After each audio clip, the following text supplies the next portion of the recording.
ஓம் சாந்தி 11/8/2024 B K. Surajbhai அவர்கள், mount Abu, Rajasthan. யோகியாக இருக்கக்கூடியவர்கள் எப்பொழுதும் பரமாத்மாவின் அன்பில் மூழ்கி இருப்பார்கள், எப்பொழுதும் அவருடனே சேர்ந்தே இருப்பார்கள். யார் ஒருவர் பரமாத்மாவின் அன்பில் மூழ்கி இருக்கின்றார்களோ அவர்களிடம் மாயை ஒருபொழுதும் வர முடியாது. தவறான எண்ணம் உடையவர்கள் கூட அருகாமையில் வர முடியாது. வெகு தூரத்திலிருந்தே விலகிச் சென்று விடுவார்கள். ஏனென்றால் அப்படிப்பட்ட சக்திசாலி வைப்ரேஷன் அவர்களை சுற்றி இருக்கும். பாபா அப்படிப்பட்ட ஆத்மாக்களுக்கு குடை நிழலாக இருப்பார். இந்த உலகத்தில் உயர்ந்த அன்பு பரமாத்மாவின் அன்பாகும், சர்வசிரேஷ்டமானதாகும். தேகதாரிகள் கொடுக்கக்கூடிய அன்பின் மூலமாக துக்கங்கள் அதிகரிக்கின்றன. தேகதாரிகள் அன்பின் மூலமாக அதிகமானோர் மன உளைச்சலுக்கு ஆளாகின்றார்கள். உறவுகளிலும் அதிகமான துக்கங்களும் சிறிதளவு சுகம் மட்டுமே கிடைக்கின்றது. ஆனால் பரமாத்மாவின் அன்பு இந்த அனைத்து விதமான துக்கங்களிலிருந்து நம்மை விலகி இந்த உலகத்திற்கு அப்பாற்பட்டு கொண்டு செல்கின்றது. பரமாத்மாவின் சுகத்தின் மூலமாக ஆத்மா முழுமை அடைகின்றது.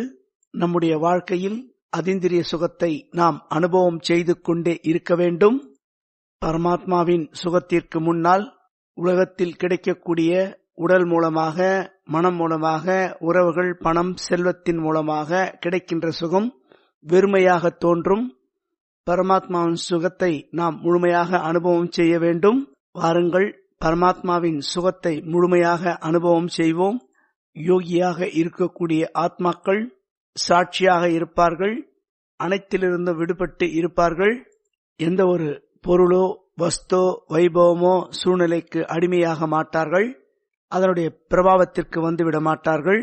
இவை அனைத்துடன் சேர்ந்திருந்தாலும் ஏன், எதற்கு என்ற கேள்வி ஒருபொழுதும் எழாது.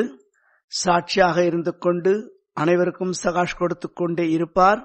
பாபாவின் அழகான ஒரு மகா வாக்கியத்தை நான் உங்களுக்கு இப்பொழுது நினைவுபடுத்துகின்றேன். அது என்னவென்றால், பாபாவிற்கு சமமாக நீங்கள் ஆக வேண்டும் என்று விரும்புகின்றீர்கள் என்றால், இந்த நாடகத்தை நான் எப்படி சாட்சியாக பார்க்கின்றேனோ, எப்படி இந்த நாடகத்தில் நடிக்கக்கூடிய ஆத்மாக்களின் நடிப்பை நான் சாட்சியாக பார்க்கின்றேனோ, அதே போன்று நீங்களும் பாருங்கள். நான் எப்படி மற்றவர்களுக்கு சகாஷ் கொடுக்கின்றேனோ அதே போன்று நீங்களும் மற்றவர்களுக்கு சகாஷ் கொடுங்கள். உங்களுடைய சுபபாவனை, உங்களுடைய ஆத்மீக விருத்தி சிரேஷ்ட வைப்ரேஷனை உருவாக்கிக் கொண்டே இருக்கும். இதன் மூலம் மிகப்பெரிய சேவை நடைபெறும்.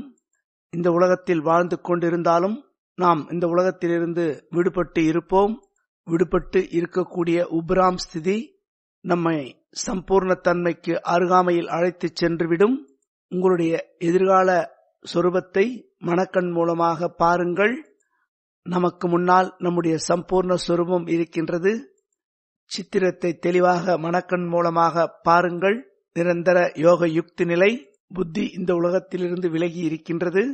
நாலாபுரமும் பிரகாசமான கிரணங்கள் பரவிக் கொண்டிருக்கின்றன. முகம் பிரகாசமாக தூய்மையின் மூலமாக ஜொலித்துக் கொண்டிருக்கின்றது. 16 கலைகள் நிறைந்தவர்களாக இருக்கின்றோம். 100% நம்முடைய உயர்ந்த டிகிரியில் நிலைத்திருக்கின்றோம். இதுதான் என்னுடைய சம்பூர்ண சொரூபமாகும், பாபாவிற்கு சமமான சொரூபமாகும். இந்த சொரூபம் என்னை அழைத்துக் கொண்டிருக்கின்றது. நான் உன்னுடைய சொரூபமாக இருக்கின்றேன், வாருங்கள் என்று நமக்கு அழைப்பு கொடுக்கின்றது. மெதுமெதுவாக நம்முடைய சம்பூர்ண சொரூபம் அதிகரித்துக் கொண்டே செல்கின்றது. அந்த சம்பூர்ண சொரூபம் நமக்குள் இணைந்து விடுகின்றது. நாம் இப்பொழுது சம்பூர்ண தூய்மையான ஆத்மாவாக இருக்கின்றோம். முழுமையான அகிம்சா பரம தர்மமாக இருக்கின்றோம். யாருக்கும் இம்சை கொடுப்பதில்லை. அனைத்து குணங்களும் கலைகளும் நிறைந்தவர்களாக இருக்கின்றோம். இரட்டை கிரீடம் அணிந்த தேவதையாக இருக்கின்றோம். இதுதான் யோகி ஆத்மாக்களின் உயர்ந்த ஸ்திதியாகும். பிரம்மபாபா இந்த பூமியில் இருந்தாலும் வாழ்ந்து வந்தாலும் இங்கு இல்லை என்ற அனுபவத்தை செய்தார். அதே போன்ற அனுபவத்தை நாம் செய்ய வேண்டும். இந்த உலகம் பாபாவிற்காக அமைக்கப்பட்டதல்ல, இவை அனைத்தும் அழியப் போகின்றது என்ற உயர்ந்த நிலை சிரேஷ்ட யோகிக்கு எப்பொழுதும் இருக்கும். காரியங்களை செய்தாலும் அவை அனைத்திலிருந்தும் உப்ராம் நிலையை அனுபவம் செய்யுங்கள். இதற்காக நம்மிடம் சம்பூர்ண ஞானம் இருக்க வேண்டும், சாட்சி நிலையில் நிலைத்திருக்க வேண்டும். அனைத்து ஆத்மாக்களும் தங்களுடைய நடிப்பை துல்லியமாக நடித்துக் கொண்டிருக்கின்றார்கள். ஒவ்வொரு ஆத்மாக்களும் தங்களுடைய நடிப்பை முடித்துவிட்டு வீட்டிற்கு திரும்பச் செல்ல வேண்டும். என்ன நடக்கின்றதோ அனைத்தும் சத்தியமாகும். துல்லியமாக நடைபெற்றுக் கொண்டிருக்கின்றது இந்த நாடகம். இது அழகான நாடகமாகும், அற்புதமான அதிசயமான நாடகமாகும். இப்பொழுது விளையாட்டு முடியப் போகின்றது. நாம் ஹீரோ பார்ட்டை நடித்து வந்தோம். இது போன்ற சுவதர்ச்சன சக்கரத்தை நீங்கள் சுழற்றுங்கள். அப்பொழுது ஸ்திரமாக உயர்ந்த யோக யுக்தி நிலையில் நிலைத்திருப்பீர்கள். இன்று முழு நாளும் நம்முடைய சம்பூர்ண சொரூபத்திற்கு அழைப்பு கொடுப்போம். 5 சொரூபத்தை அபியாசம் செய்து 6வது சொரூபம் என்னவென்றால், இப்பொழுது விளையாட்டு முடிந்துவிட்டது, வீட்டிற்கு திரும்பச் செல்ல வேண்டும். ஆத்மாவாகிய நாம் இந்த சரீரத்திலிருந்து விலகி ஜோதியாக பறந்து சென்று பரந்தாமத்தில் பாபாவின் அருகாமையில் அமர்ந்து கொள்கின்றோம். ஆழ்ந்த அமைதியை அனுபவம் செய்கின்றோம். இது போன்ற அபியாசத்தை இன்று முழு நாளும் அடிக்கடி செய்து கொண்டே இருங்கள். ஓம் சாந்தி.